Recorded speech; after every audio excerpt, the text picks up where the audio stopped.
প্রিয় দর্শক, আমি এই মুহূর্তে আছি নোয়াখালী ব্যায়ামগঞ্জ চৌরাস্তা বাস টার্মিনাল।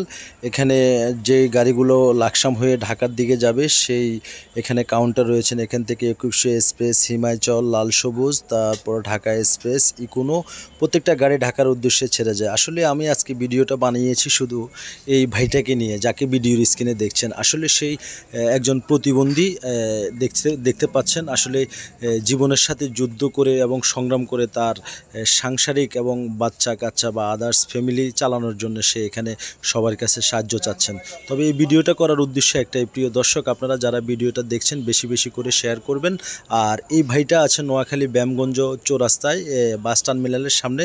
তাকে সবাই বেশি বেশি করে দয়া করে সাহায্য করবেন এবং যেন সেই আপনাদের সাহায্য টাকা দিয়ে তার পরিবারটা সুন্দরভাবে চালাতে পারে। দেখছেন এই যে 2100 এক্সপ্রেস, এটা ঢাকা যাবে।